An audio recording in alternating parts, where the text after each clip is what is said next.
poser du revêtement stratifié, nous allons utiliser les éléments suivants.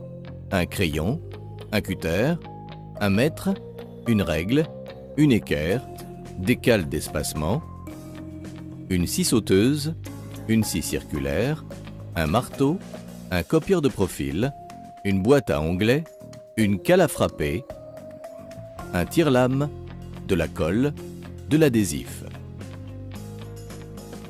Nous aurons besoin d'une sous-couche isolante, de lames clipsables, de baguettes de finition quart de rond. Étape 1. Posez la sous-couche. Dépliez la sous-couche.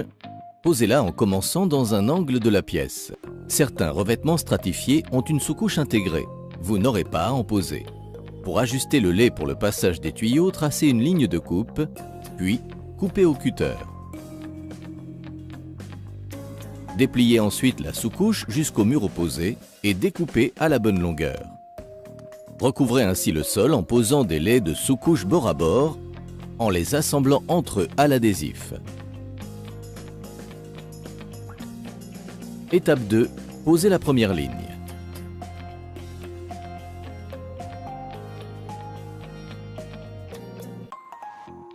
Placez la première lame de parquet dans un angle, languette vers l'intérieur. Le parquet peut être posé de deux façons, dans le sens de la longueur de la pièce ou dans le sens de la lumière.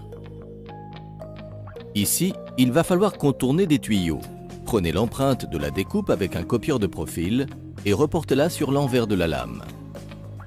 Coupez à la scie sauteuse en prévoyant 2 à 3 mm de jeu pour la dilatation. Enfin, posez la lame en ajoutant une cale à l'extrémité et une tous les 80 cm dans sa longueur. Ici, nous avons besoin de retailler une portion de lame pour le pas de la porte. Prenez les mesures nécessaires à la découpe, puis reportez-les sur l'envers de la lame en prenant en compte l'espace de dilatation. Vous pouvez maintenant scier en suivant le tracé. Emboîtez la lame du pas de porte à la première ligne. Assemblez maintenant une nouvelle lame à la précédente. Inclinez, emboîtez la languette dans la rainure et appuyez. Une lame n'est pas symétrique. Contrôlez attentivement l'emplacement des languettes. En bout de ligne, on doit couper une lame. Mesurez la dimension nécessaire et reportez-la.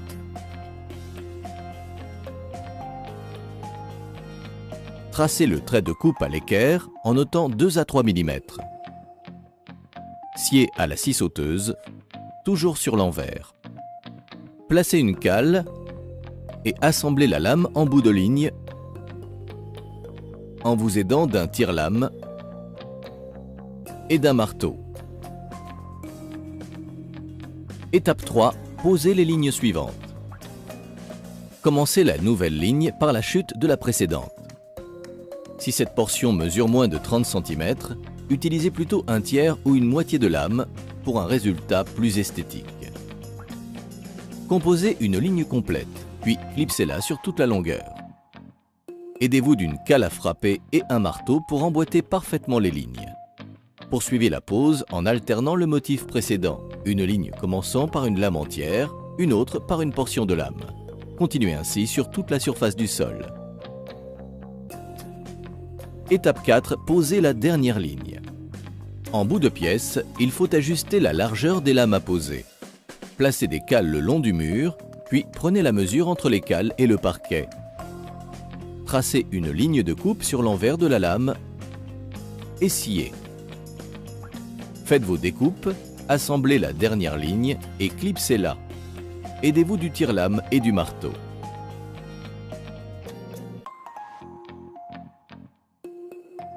Étape 5. Posez la barre de seuil.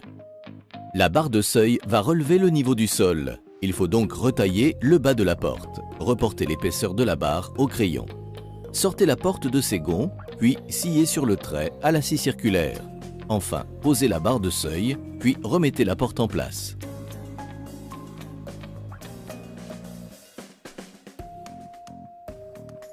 Étape 6. Faire les finitions. Retirez maintenant les cales. collez des baguettes de finition quart de rond sur la plinthe. Pour les angles, sciez les baguettes à 45 degrés à l'aide d'une boîte à onglets. Encollez les baguettes et appuyez fortement pour les faire adhérer.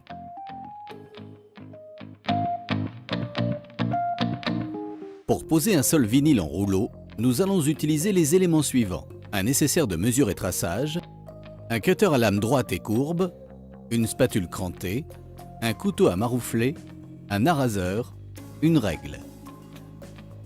Nous aurons besoin d'un revêtement de sol vinyle en rouleau, de colle spéciale vinyle, d'adhésif double face, d'une barre de seuil. Étape 1. Poser à blanc. Avant tout, assurez-vous que le support du revêtement soit sain, propre et sec.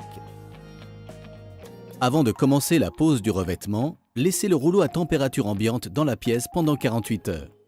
Pour déterminer la surface de revêtement à poser, mesurez la largeur et la longueur de votre pièce et ajoutez 20 cm de chaque côté. Commencez par enlever les plinthes et la porte.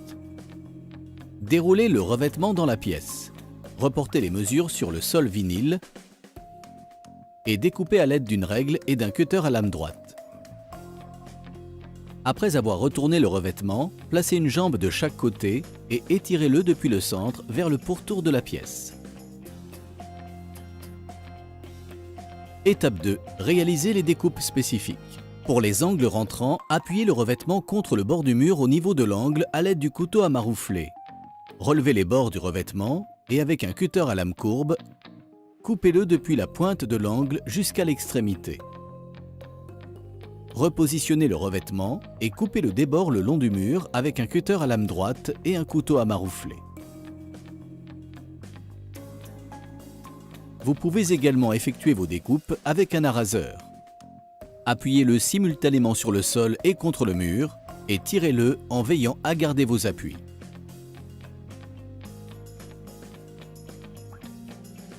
Pour le passage de porte, coupez le surplus du revêtement au cutter à lame droite en suivant les contours du bâti.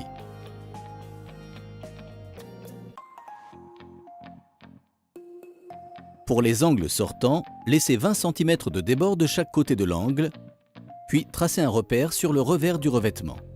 Avec le cutter à lame courbe, découpez le revêtement depuis le repère jusqu'à l'extrémité pour éliminer la chute. Puis procédez à une seconde découpe depuis la pointe de l'angle jusqu'au repère. Repositionnez le revêtement et arasez le débord le long du mur avec un cutter à lame droite et un couteau à maroufler. Pour contourner les tuyaux, les piliers ou les arrondis, plaquez le revêtement contre le bord avec le couteau à maroufler. Repliez le revêtement et coupez depuis la jonction avec l'obstacle jusqu'à l'extrémité à l'aide d'un cutter à lame courbe. Faites de même tout autour de l'arrondi par découpes successives de bandes de 3 cm environ. Découpez les chutes obtenues avec un cutter à lame droite. Pour les raccords entre deux laits de revêtement, prévoyez un recouvrement d'une dizaine de centimètres entre chaque lait. Placez une règle dans la zone de recouvrement des laits parallèlement au mur. Coupez les laits avec un cutter à lame droite le long de la règle. Sans bouger la règle, ôtez la chute du premier lait et recoupez le lait du dessous de la même manière. Enlevez la chute du second lait.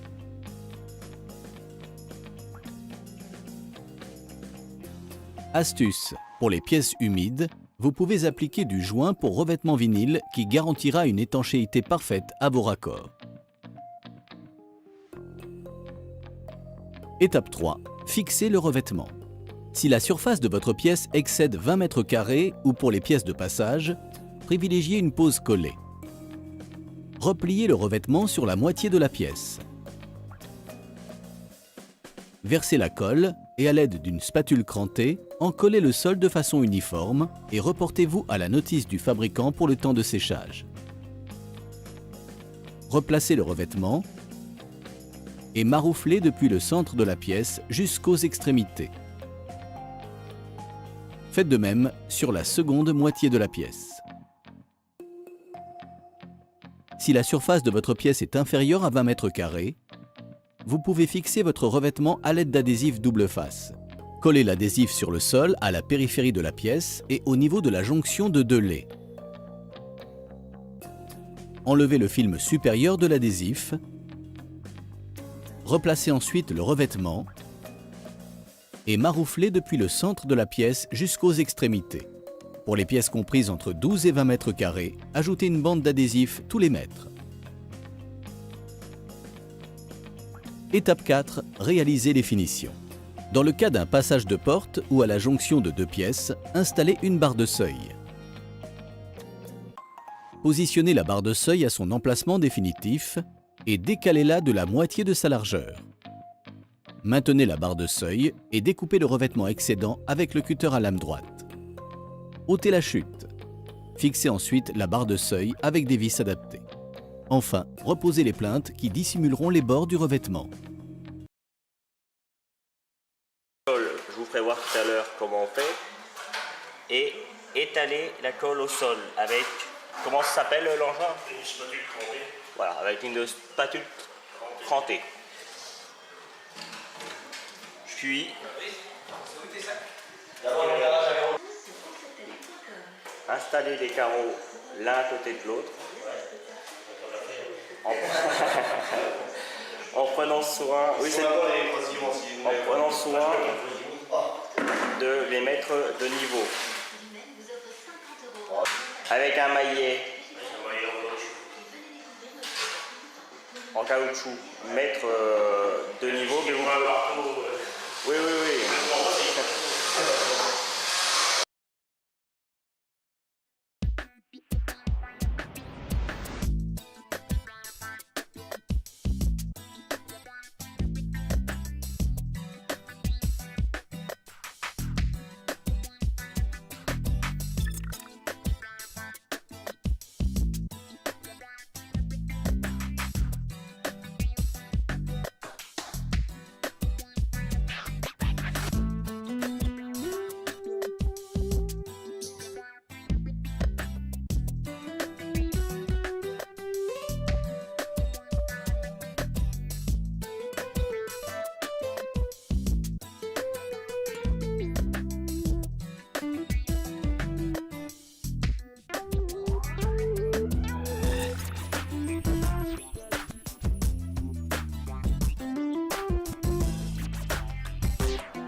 Vous aurez besoin de parquet, d'une sous-couche résiliente, d'un rouleau d'adhésif.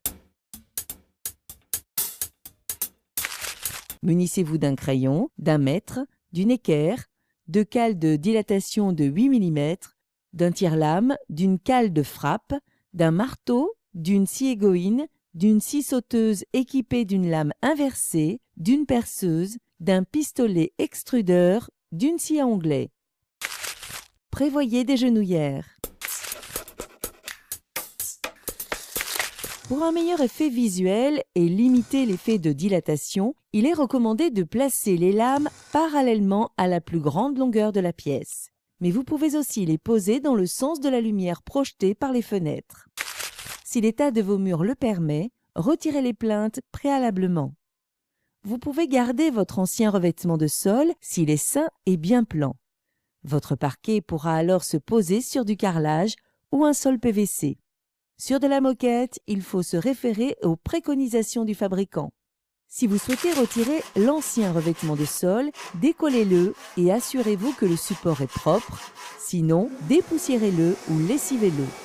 Si un reste de colle subsiste, utilisez un décapant pour colle. Vérifiez ensuite qu'il est bien plan et ragréez si besoin. Enfin, vérifiez que le support est bien sec. Stockez les paquets de lames dans votre pièce 24 heures avant la pose au sol et bien à plat pour que le taux d'hygrométrie du parquet s'accorde à celui de la pièce. Dégondez les portes pour travailler sans être gêné et découpez les pieds de chambranle. Placez une lame à l'envers sur un morceau de sous-couche et sciez en prenant appui sur la lame. Retirez ensuite la pièce découpée. La sous-couche résiliente permet une réduction du bruit des pas sur le revêtement. Avec une sous-couche en rouleau, les lais doivent se placer perpendiculairement aux lames de parquet. Collez de l'adhésif large pour joindre les lais. Sur un sol chauffant basse température ou au réversible chauffage climatisation, la pose d'un film de polyane avant de poser la sous-couche est obligatoire, tout comme sur un sol de rez-de-chaussée sans vide sanitaire. Placez vos lames à la suite le long du mur sans le fixer. Pour des raisons de stabilité, la dernière lame du rang doit mesurer au moins 40 cm de long. Si vous n'obtenez pas ce résultat, coupez la première lame côté languette afin de décaler toute la rangée. Si vous avez les 40 cm, contentez-vous de découper juste la languette de la première lame côté départ. Pour ménager un espace de dilatation en périphérie de la pièce, interposez des petites cales de 8 mm le long des murs. Présentez ensuite la première lame, côté languette, côté mur. La languette de cette première rangée sera coupée pour l'espace de dilatation. Insérez la languette de la lame suivante dans la rainure du bout de la première sous un angle de 30 degrés. Abaissez doucement la lame pour la verrouiller.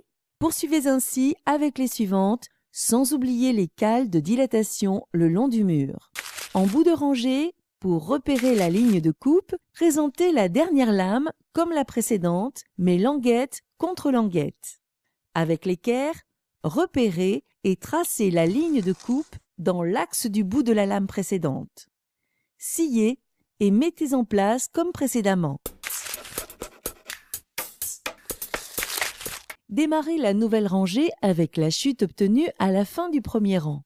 D'une rangée à l'autre, les joints en bout de lame doivent être décalés d'au moins 2 fois la largeur d'une lame. Présentez votre lame avec un angle de 30 degrés et lorsque les lames sont accolées, rabaissez doucement jusqu'au sol pour clipser. La lame suivante est clipsée sur le premier rang, mais n'est pas accolée bout à bout à celle qui vient d'être posée. Placez une cale martyre sur le côté et frappez des petits coups de marteau pour la serrer contre la précédente. Au bout du mur, utilisez le tire-lame pour l'emboîtement bout à bout. Présentez la lame contre le tuyau dans la position qu'elle occupera une fois assemblée bout à bout à la précédente. Tracez le passage du tuyau en majorant pour la dilatation. Placez ensuite une cale de dilatation 8 mm contre le mur et relevez la cote pour la reporter sur la lame. Réalisez la coupe circulaire à la mèche à bois plate, puis terminez avec la scie sauteuse. Une fois la lame de parquet en place, Vous pouvez fixer une rondelle passe-tuyau pour plus de discrétion. Pour la dernière rangée ou en présence d'un renforcement, il faut recouper les lames en largeur. Alignez une lame sur la rangée précédente, puis posez dessus une autre lame que vous ferez glisser vers le mur jusqu'à venir en buter contre les cales de dilatation. Suivez le bord de lame pour tracer la coupe. Attendez au moins 1 heure pour retirer toutes les cales de dilatation en périphérie. Coupez au cutter l'excédent de sous-couche et le film polyane à la limite du plancher. Pour une finition de qualité, découpez vos plinthes, placez à la verticale dans une boîte à onglets assez haute ou mieux encore, utilisez une scie à onglets. Vous pouvez fixer vos plinthes au mastic-colle. Laissez un léger espace entre la surface du parquet et la plinthe pour permettre une libre dilatation. Si vous avez gardé vos anciennes plinthes, l'espace de dilatation périphérique sera masqué par une plinthe quart de rond fixée dans l'angle. La pose d'un seuil de porte est indispensable pour relier 2 revêtements différents. Il doit respecter lui aussi un espace de dilatation. La colle sera déposée sur la partie posée sur l'autre sol. La porte, une fois fermée, devra surplomber le seuil. Terminez par la remise en place des portes. Vérifiez qu'elles se manœuvrent librement et rabotez si besoin. Un revêtement aux multiples avantages, aussi facile à vivre qu'à poser. Une question, un doute, un conseil? Contactez le 0810 634 634.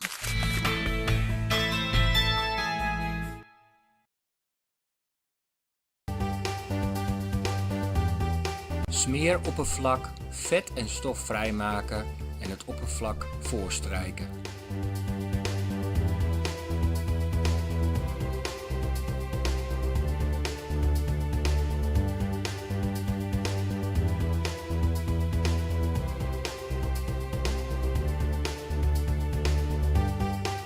Zaagsnedes of kopse kanten hebben meer zuiging. Daarom bij voorkeur 3 keer voorstrijken om zuiging uit te sluiten.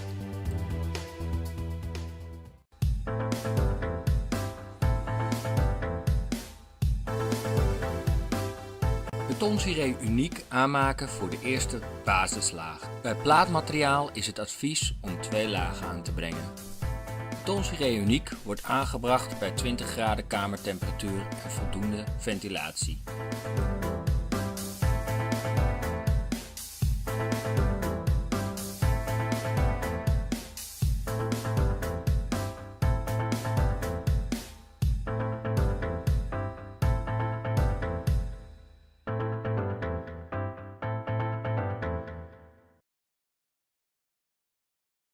De eerste laag laten we 5 tot 8 uur drogen.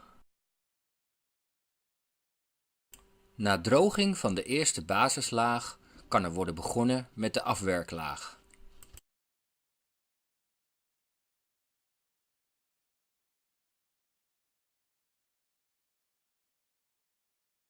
Voor een strakker eindresultaat kan worden gekozen om het cement af te messen. Voor het afmessen wachten we tot het cement begint aan te drogen.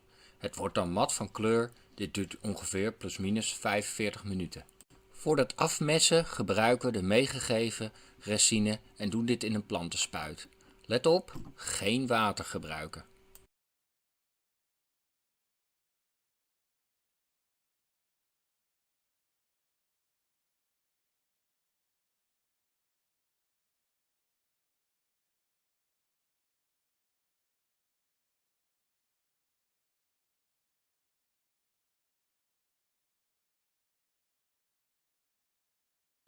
Bij een kamertemperatuur van circa 20 graden en voldoende ventilatie is de droogtijd ongeveer 12 uur. Als het materiaal geheel gedroogd is, kan er worden begonnen met schuren. Hiervoor gebruiken we korrel 120.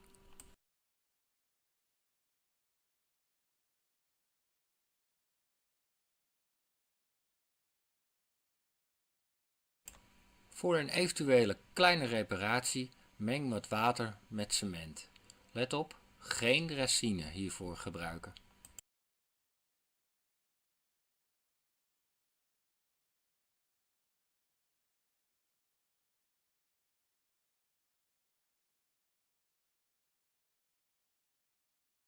Voor het aanbrengen van de coating dient het blad stofvrij te zijn. Mix de 1 component coating minimaal 1 minuut machinaal. De coating wordt geleidelijk op het oppervlak aangebracht en eventuele oneffenheden goed opgevuld.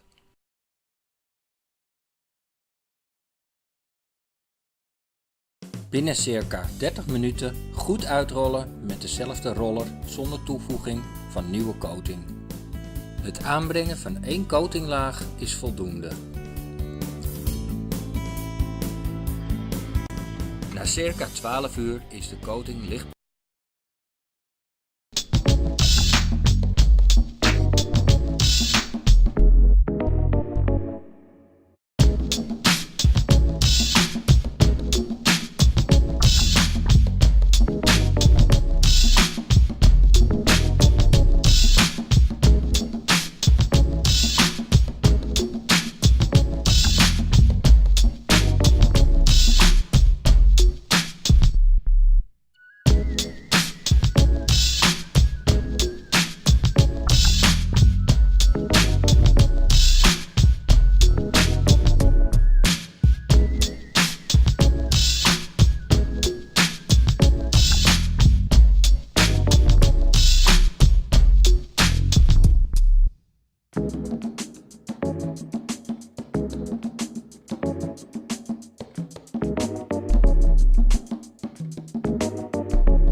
Avec un petit couteau, on fait un avant-trou dans la sphaigne et on va positionner le plan assez profondément en bornant un petit peu autour du collet. Donc là nous allons planter un godet de vivace, ici c'est un coréopsis, donc la motte est plus grosse, il est important de réduire en griffant.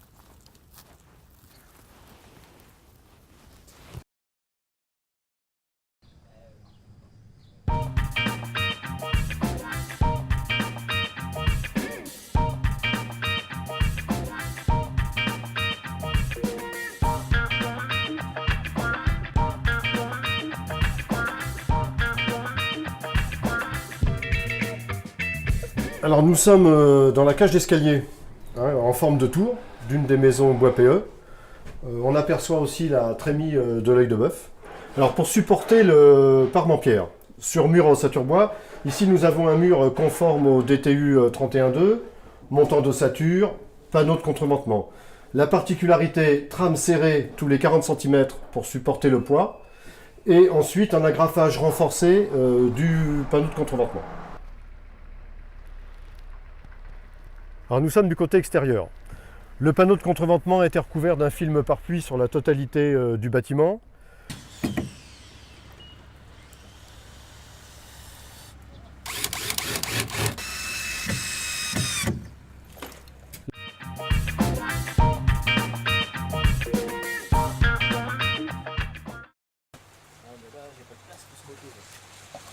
Pour avoir un système de parement assurable, on est parti sur une prescription du DTU 52.2, celui des poses collées de revêtement, et l'avis technique du fabricant de panneaux.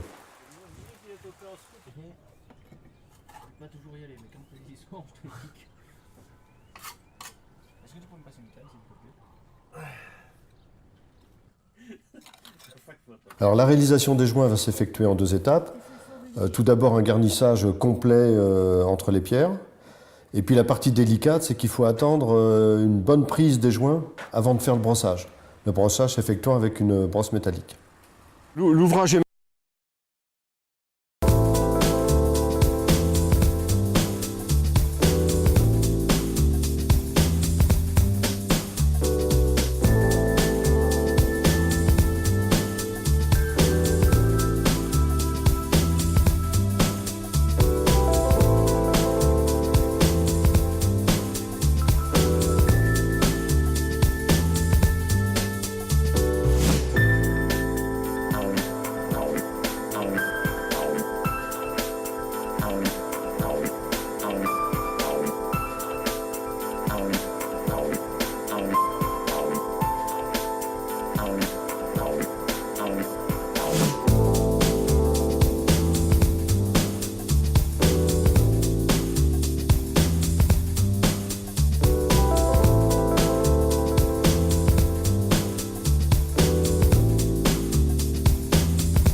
J'ai besoin de produits spéciaux parquet et de l'eau propre.